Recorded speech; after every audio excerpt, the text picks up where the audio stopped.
Hi, I'm Debbie Georgiadis. Welcome to my show. Today we're going to talk about the Kentucky Catholic student versus the media maliciousness about a MAGA hat, a new election law proposed by the Democrats with the acronym LEFT, and the last one is an interview with Rebecca Friedrichs, a plaintiff in a Supreme Court case. Come right back.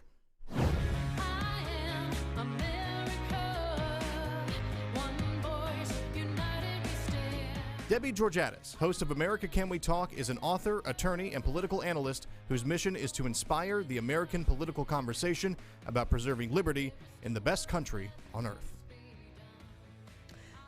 I'm Debbie Georgiadis. Welcome to my show, America Can We Talk, and to today's First Five. Well, by now, probably all of you know about the uproar that started last week at the March for Life in Washington, D.C. on Friday in those steps of Lincoln Memorial. There was a Catholic group that came to this March for Life from the state of Kentucky, from a Catholic school, and that group had an interaction with a man who was part there. He was actually a Native American guy.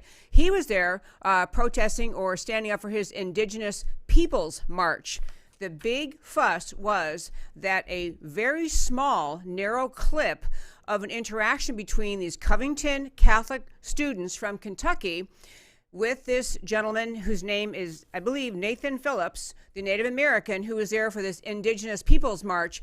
There was an interaction where if you looked at just a tiny clip of what happened between them, it looked like this young man, this junior in this Catholic school from Kentucky, Covington Catholic, looked like he was mocking or in some way deriding and berating this Native American. Well, the media went nuts. This young man wearing a red MAGA hat, obviously a pro-life teenager, obviously a Trump-supporting teenager, was made the victim of malicious, just almost indescribable level malice against him, simply because he had on this MAGA hat. And the media, I'll just tell you one example of the unbelievable vitriol aimed his way. One was just a Hollywood producer, a famous Hollywood producer, Jack Morrissey, who actually put out on Twitter a graphic video showing a person wearing a Make America Great Again hat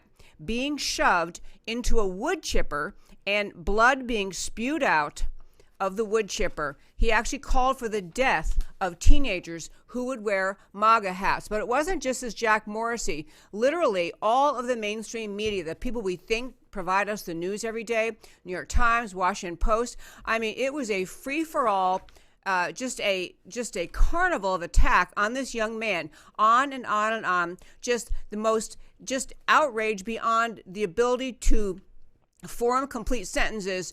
Disgusted, angry, trying to say, in fact, there were a lot of allegations about, well, you know, this is what happens when the pro-life movement connects with Donald Trump. This MAGA thing is just really taints the whole right to life movement.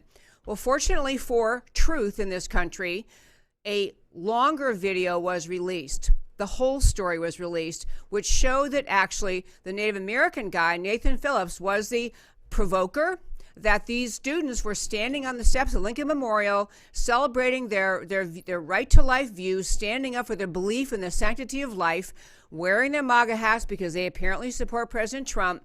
And the Native American guy who had this, his Indigenous Peoples March, was the instigator. He was a provoker. He got in the middle of their group. He got in the middle of their crowd, very confrontational. So the little piece that people had seen was just the young kid really responding. And actually, much of what the young kid did was just the look on his face, which was described as too smug, angry, you know, not impressive, not good.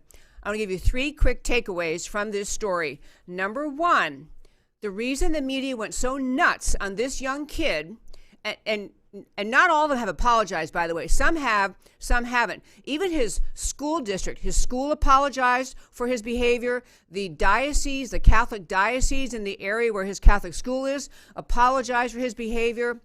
I mean, there was a Twitter mob, hysterical attack on him because of this incident in which he did nothing wrong. So here are my 3 takeaways. 1, this young man was really, the problem that he had was his behavior fit, what they thought was his behavior, fit into the media's narrative. They have made every Trump supporter, every MAGA wearing hat person as a lunatic. They were so excited to have an example to prove that they're right. They didn't even use the minimal level of journalistic integrity and try to figure out what happened. So point number 1, the reason it's made them so hysterical is because it fit their narrative and truth was not of interest to all of these mainstream media outlets, especially, by the way, CNN, which of course had a field day with it. And number 2 is journalism has become so much about get Trump that there was no actual interest in even finding out about the other guy, this Jack Phillips, who, as it turns out, is a guy who has been touted and celebrated and praised as a Vietnam veteran. And fortunately, somebody did the math looking at his birth date and the years of the war and figured out that that's not even true. He's kind of got a Blumenthal problem. He made up the part about the Vietnam veteran. But number 3, ask yourself the level of vitriol and hate spewed at this young high school student. When have you ever heard the media do that? For example, in attacking Islamic terrorists. Do you recall that level of vitriol aimed at the San Bernardino killers, at the Boston Marathon bombers, at the Orlando nightclub shooter? Real, horrific, life-ending violence does not bring out in the mainstream media the level of vitriol and hate that one kid wearing a MAGA hat brought out from them. What they're really telling you is they hate Trump, they hate the Trump supporters, they hate conservatism in America, they hate Republicans, they hate the whole notion of people wanting to restore America to greatness. They hate that more than they are even slightly interested in truth. Should make you have a giant grain of salt on every single story you read related to anyone supporting Trump being criticized. Remember this Covington story. Remember what the media will do to an innocent young kid if they think they have a chance to humiliate someone. Huge grain of salt needed. All future stories coming from these news outlets, especially CNN. Last 2 quick points in this story. One is Covington Catholic is actually closed today due to threats of violence. The left has worked a mass of ignorant Americans into such a fever pitch of outrage that they actually got threats of death about an incident in which the kid had done nothing wrong. But the school, out of a protection, of a desire to protect the students, is closed today. And the second one, put a smile on your face, President Trump invited the Covington Catholic school students to the White House. No word yet on if they'll come. I'm Debbie Georgias. That's my first 5 for today. Stay tuned.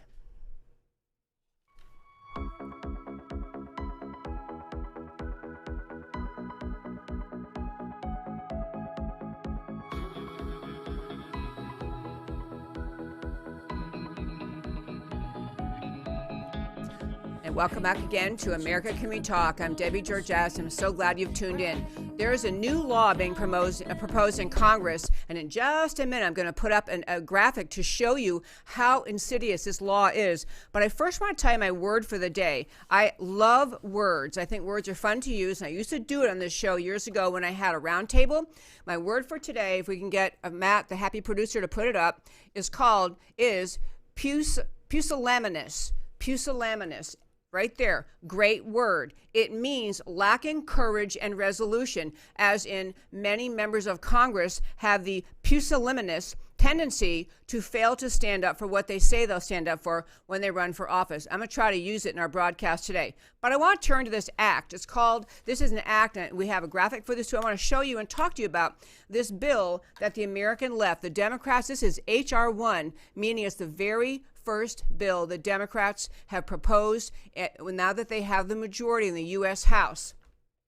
It's called the Left Act. It is the H.R. 1 being the very first House Bill 1 that they have put up. And I want to go through and tell you what is in it. So next graphic, next page 2, what is left? It stands for legalizing election fraud tactics.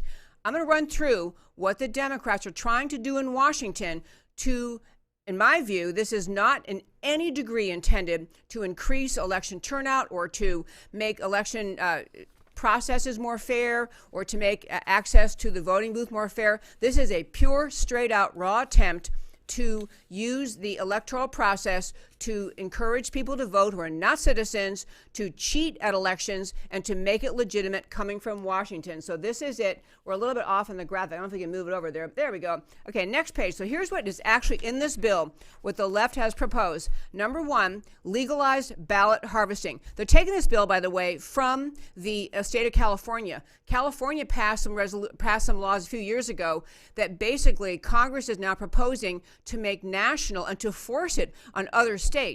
But the first one is ballot harvesting, and that simply means it permits union members, party activists, all sorts of potentially biased characters be permitted to go to the homes of voters all around the country and encourage them to get a hold of a mail-in ballot, to offer to these people that they will deliver their ballots to the registrar, to the voting office the day of elections. So what happened in California is there were 5 or 6 seats, long-time seats held by Republicans, where because of this new law, all of a sudden on election day, there was a mass number of votes, a huge number of ballots turned in by vote harvesters, people who go to people's homes and say, here, fill this out, I'll take it in for you. Obviously filled with opportunity for cheating. In fact, in California, the head of the GOP for just one county, Orange County, basically said they found that there were on election day, he thought somewhere in the range of 200, where is the number right here? I don't have it handy. I'm going to move on if I can't find it quickly. But 250,000 mail-in votes dropped off on election day thanks to ballot harvesting. It is a method, a technique that simply permits arm twisting, permits cheating, and we use in California those seats I mentioned that suddenly flipped on election day. Even though it appeared the Republicans won, by the time new ballots ended up showing up at the ballot counting offices, there were more Democrats. Shockingly, more Democrat votes turned up by magic. Number 2 is on this bill. Worse than the part they used to have, which is just automatic DMV. You go in and get a driver's license and they just automatically register you to vote. This bill calls, it's just truly unbelievable. Every person whose name is in a state or federal or county database for services of any kind automatically is registered to vote. So every welfare recipient, state or federal programs in the database is automatically registered. So you don't have to make the effort. You don't have to care if you're registered. They just register you. Which then, by the way, once you're registered, you're eligible for the ballot harvesters to, at least in the honest way, come to your home and try to get you to vote a certain way, or to just do what has been proven to happen across the country, is have ballot harvesters never even letting the ballots reach the home of the people registered. Pulled out of the mail, filled in by the cheaters, sent back in. Next, and there's more on the left, the next slide. It also calls for permitting every county to mail every voter a ballot, even if they didn't ask. So everybody's registered, everybody gets a ballot. And then, if you're registered and you get a ballot and you're really not here legally, just think about this. If you're not here legally, you snuck over the border, you live here, and then you find out you're registered automatically because you get welfare recipient benefits of some kind, and then you get a ballot in the mail, you can hardly blame the person for thinking they're probably allowed to vote. That's what any normal person would surmise. They are setting up to permit illegal aliens to vote. Next one, same-day voter registration. The voter registration happening on election day, obviously no possible opportunity for the voter registrar to figure out if the person registering is a citizen. They're going to register to vote the day of the election, their vote counts, and you discover at some point later that they really weren't legal. No opportunity to verify their identity, their address, and whether or not they're a citizen.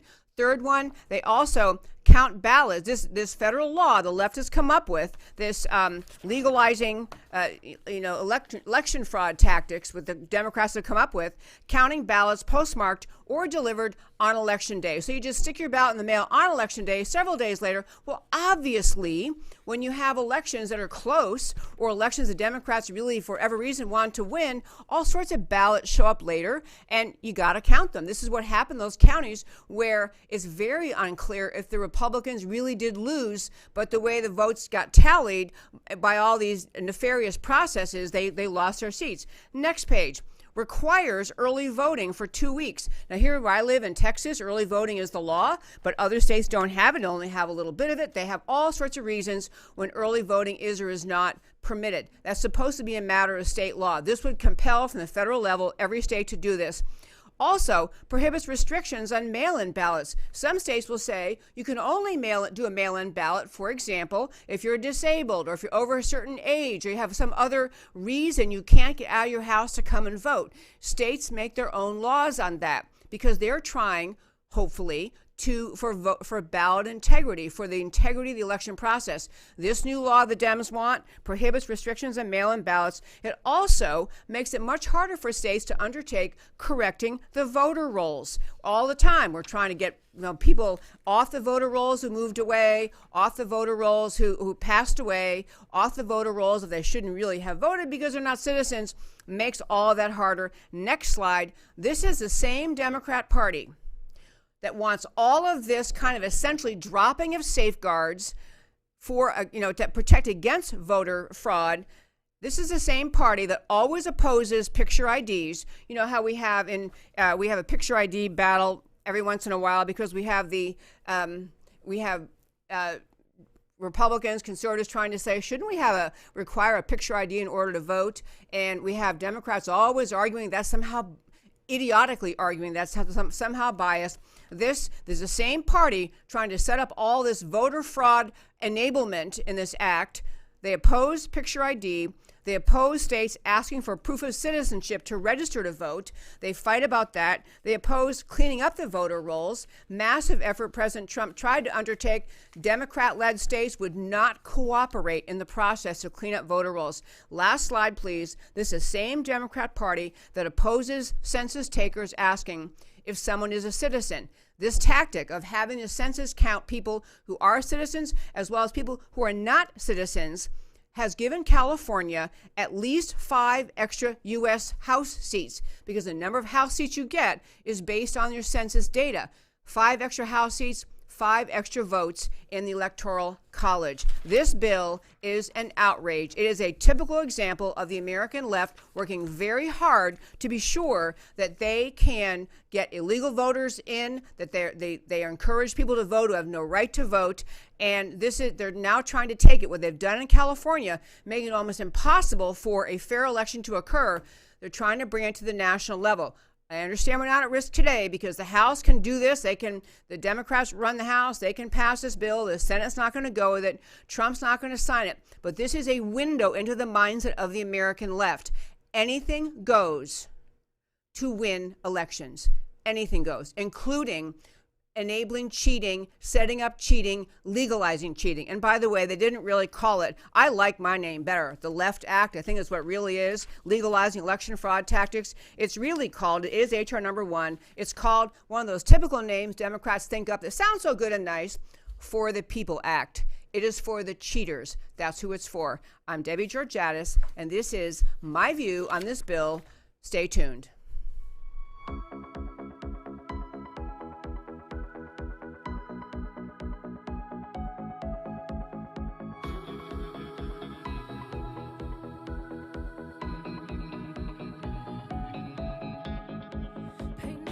To the people in the street, crying out for accountability.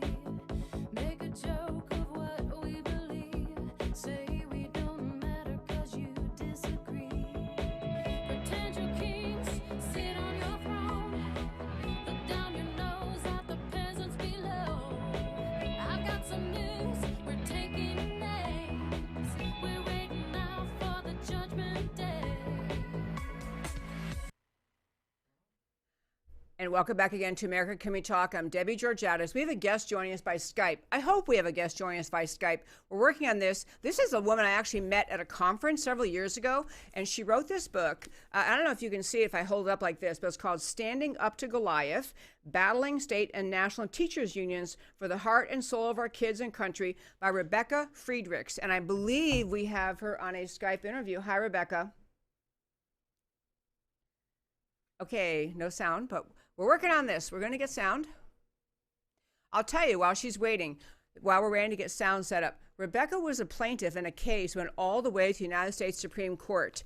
And the gist of it was she was a public school teacher, and she was arguing in her case that she should not have to pay agency fees or dues to the teachers union because they spent that money advocating for political positions that she opposes. She was essentially saying that violates my freedom of speech. I'm being forced essentially to speak with my money by my union dues to take positions I don't agree with. So she took her case all the way to the Supreme Court. Pretty dang cool. I'm going to see, I guess we're working on the sound here, but she did that. And what happened, unfortunately, was at the time her case went, they had it argued, and our favorite justice, of course, Antonin Scalia, was still around. He supported it, and then supported her view. It appeared from the arguments, you really don't know. And what ended up happening, unfortunately, was Justice Scalia passed away during the time the case was pending, so it didn't get resolved that way. But when we get Rebecca's sound working, I'm going to tell you that what happened with her case was, even though she didn't get to have the victory at the Supreme Court, another similarly situated plaintiff did. The Janus case, which I've talked about in the show many times, Janus, great case. And so we're going to see, and okay, he's going to try. We're still trying this. That was Rebecca. She's fabulous. Hope we can hook up with her. I'll tell you, though, I met her at one conference. I've had her on my show before. She is just an amazing powerhouse of energy. She is determined to make things fair, and her mission is not really just to protect teachers. She does want to protect teachers, but she's also trying to protect students. She talks about the idea how the teachers' unions' conduct and behavior actually ends up undermining students, undermines them because teachers' unions force the teachers to teach topics and subjects that they don't even want to teach. The students are, it's not healthy and good things that the students are being taught. So her book, For Kids and Country, sets out a lot of examples that people really maybe don't know about that happens behind the scenes with teachers' unions, trying to make the argument essentially that, taxpayer dollars pay for public schools, parents, citizens, taxpayers should be on top of the situation, should not be really manipulated and arm twisted by the teachers union. So she's on this mission. I'll tell you, one of the things she's doing is we're trying to connect with her. She has a lot to say, and I don't want to spoil all of her great things she's doing, but one thing that she told me about before I just love, and I've had her in several different shows. I've been substitute hosting too. She's full of ideas, but one was she has a program called Adopt a Teacher, and she's essentially saying teachers need support from families, from community members. They need help. They need parents and families in their schools to support them, to stand behind them, to encourage them, to stand up for them, to speak up for them,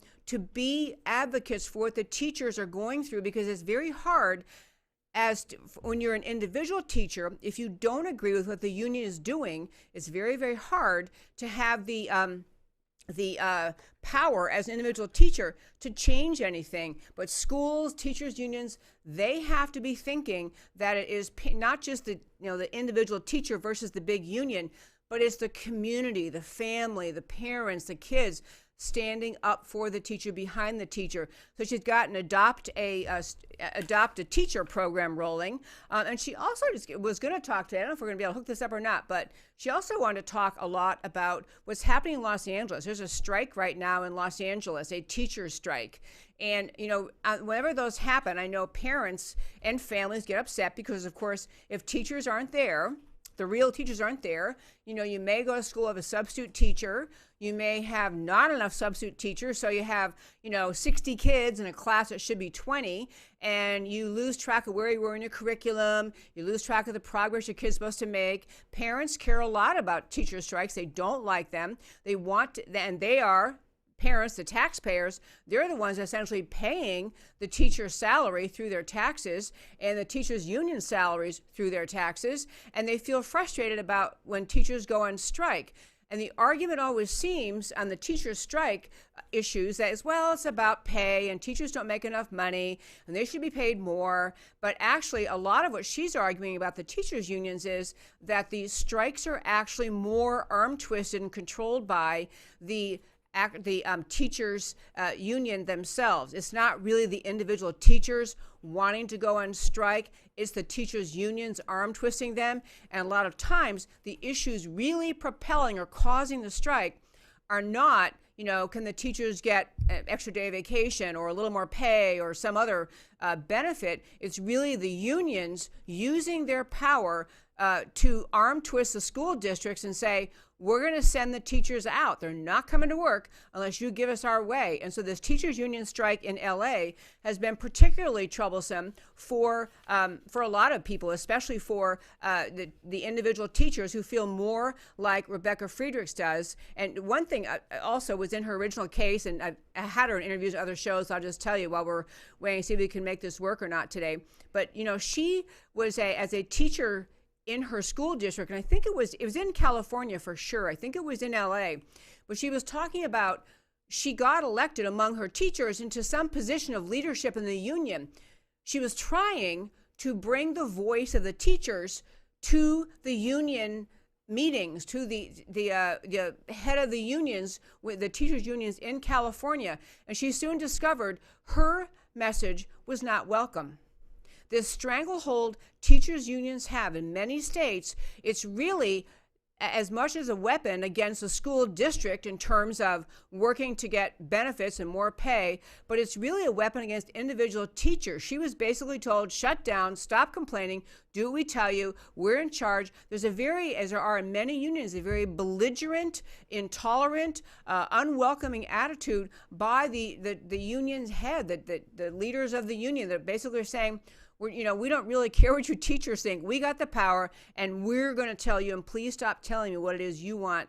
And we tell you what you will want. So Rebecca has been a great spokesman and advocate for teachers. She also wrote an article. I'll tell you that almost everything I talk about on my show, America Can We Talk, I put up at our website, americacanwetalk.org. I put links to it. And what we're going to do, we're shifting it around. We're nearly ready. This website's been under kind of reconstruction, reorganization.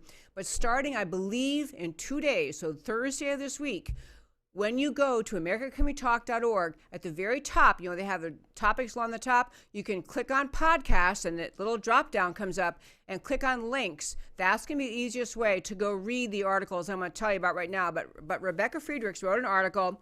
I first want you to read about what she did, because she's been a brave leader. She's taken this case all the way to the Supreme Court. She's been a spokesman for teachers, and she actually is talking about the teachers union strike in LA. She wrote a recent article called the teachers' strikes are about more money for teachers' unions, far left politics. She actually has broken down the stuff that's in the teachers' unions, requirements and instructions, where teachers end up teaching things, very left-wing ideas, very anti-American ideas, things they just simply would not be acceptable to for most people. Okay, so now we're trying one more time. I believe we have Rebecca live. I hope we do.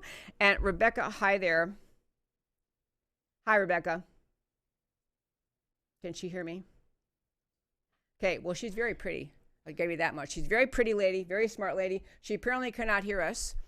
So I'm just going to keep on telling you about her. But I do want you, by the way, do read the things I'm telling you that she wrote. She wrote about this teachers union, and her most recent article, which I loved, I'm going to put up on our website, americacanwetalk.org, is called The Union's War on Kids. And she's really making the point the teachers unions are not about trying to help children.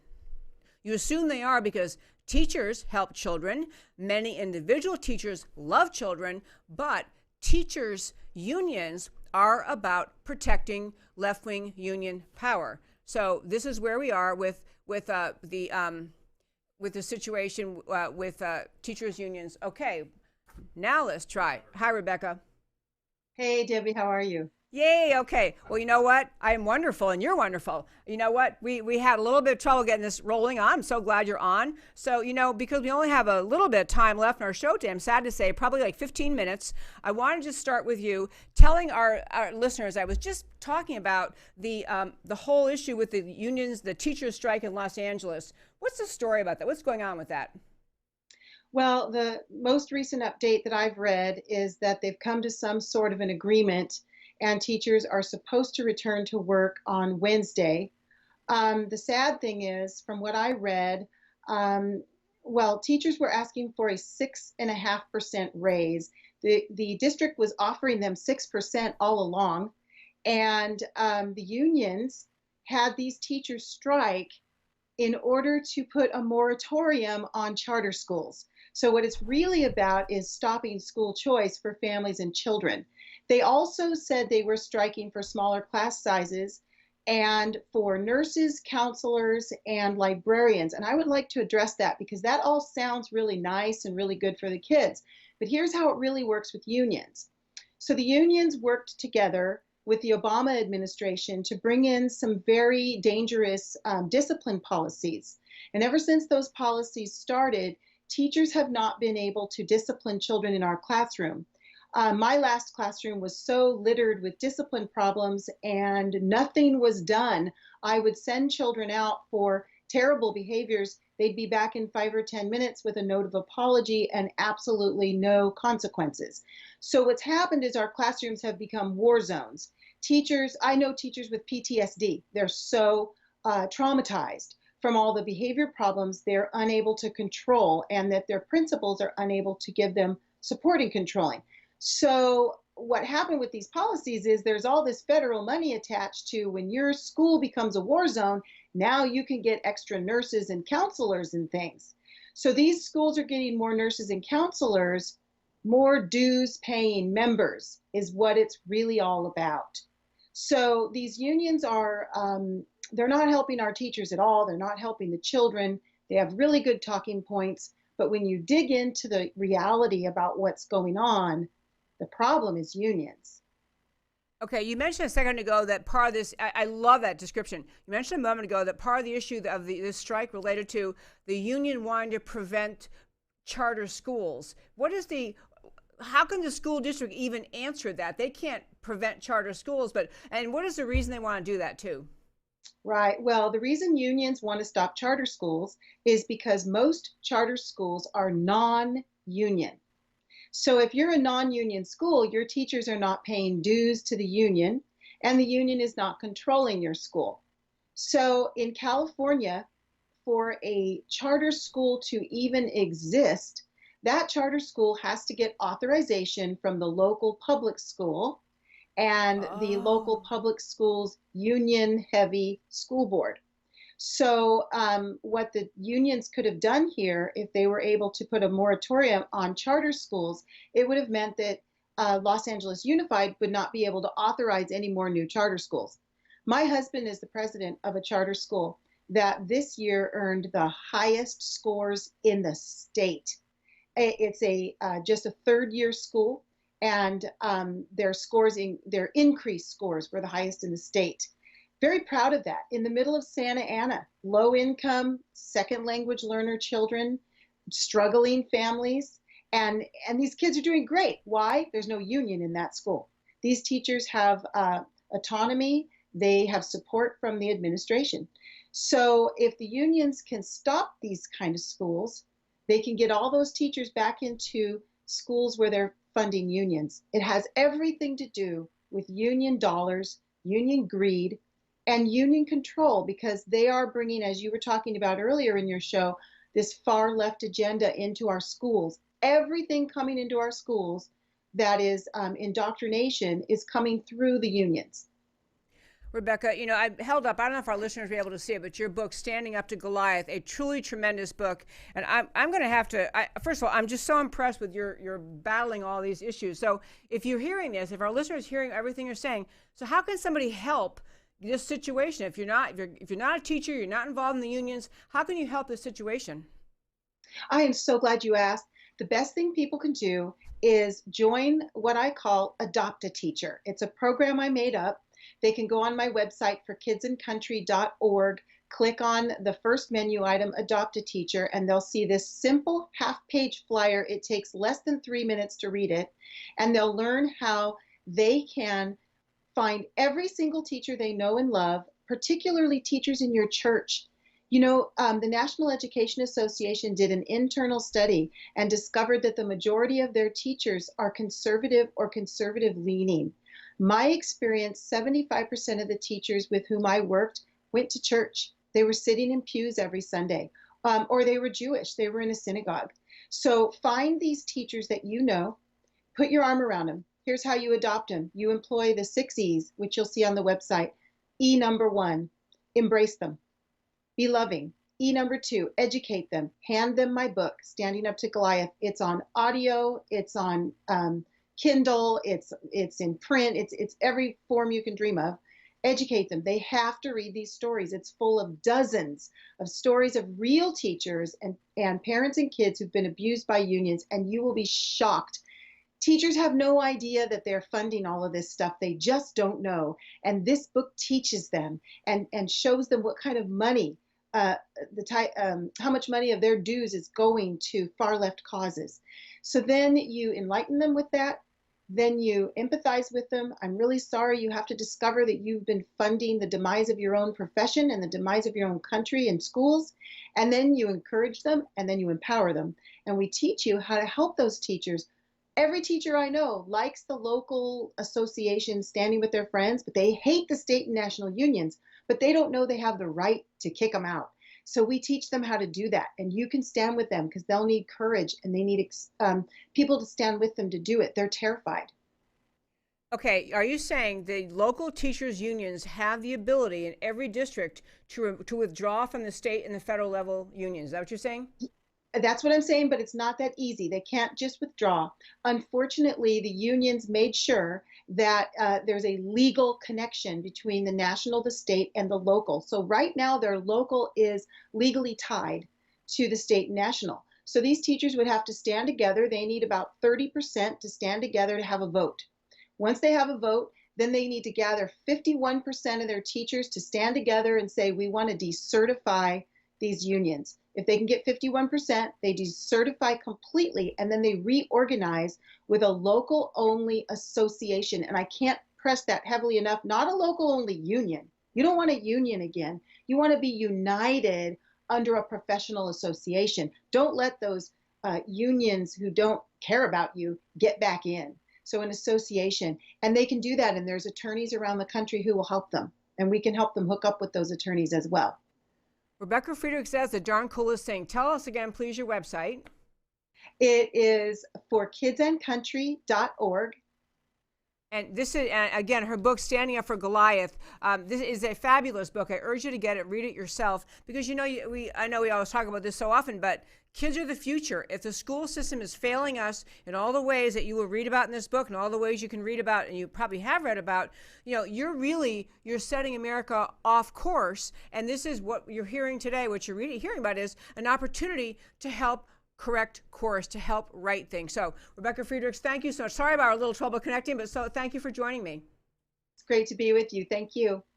Okay, folks, again, I love this lady. I love this book, Rebecca Friedrichs' book, Standing Up to Goliath. I want to hit one more quick story, very short story at the end of today, and then we're going to wrap it up, which is this. You may not have heard this story, but just today, Charlie Kirk, who is the founder of Turning Point USA, a wonderful organization going on college campuses, helping young people figure out what socialism means, how great America is, putting the lie to the left. He works with Candace Owens, who is the founder of Blexit. She is the one who she's been on my show. She's been all over the country. She's essentially leading the charge, speaking to her fellow Black Americans, urging them to think for themselves politically. She's stellar. Tomorrow we'll be talking about Blexit. They had their first rally this past Sunday in Los Angeles. Massive success. I'll be telling you some stories from Blexit tomorrow, along with some other stories, true stories about the status of race and the tension in this country. So tomorrow will be a great show on Blexit and Candace Owens. But the story I wanted to mention right now, and actually urge all of you to keep him in your prayers. For some reason, Charlie Kirk is in the hospital today, and the report was that he cannot walk. And so I don't know what exactly the problem is, but I do know he sent a tweet out for all of you liberals wishing for my early demise, not happening. I'll be back. But he is apparently quite ill. There's some problem there. And Charlie Kirk is he's one of those people who will be looked back back at in American history as someone who stood up and tried to challenge things that were wrong in this country, tried to restore in this precious country a love for America, especially among young people, about people on college campuses, encourage them to understand America's unique, extraordinary greatness and what America means in the world. So urge you to pray for Charlie Kirk, and give you a report tomorrow if I hear more about that. And in closing, tomorrow I can't encourage you enough to tune in to listen to Blexit. That's to the Blexit report from the big rally they had in Los Angeles. I want to mention also the links to everything we talked about on americacanwetalk.org. My show, America Can We Talk, is every Monday through Thursday, 3 p.m. Central Time, right here at the Real News Communication Network, which is a part of Real News PR. You can go to if you're watching this in my YouTube channel, America Can We Talk, you can scroll down every old show, interview, they're all there. If you're watching on YouTube, we're newly organizing a channel. It'll be easy to find things and find things to go watch. I want to encourage you to do that. I want to thank Matt, the producer, who's endlessly helpful to me. And also, if you're on Facebook, I'd love if you would like that Facebook page, review it, share these segments with your friends. The only way to bring about change is to inform people, to be an activist yourself in your day-to-day life. What you read, what you share, be part of keeping this precious country great. I'm Debbie Georgatos. This is America Can We Talk, where I always talk truth about America because America matters. Talk to you next time.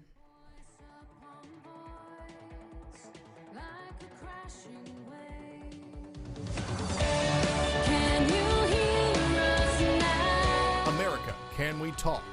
Truth about America. Can you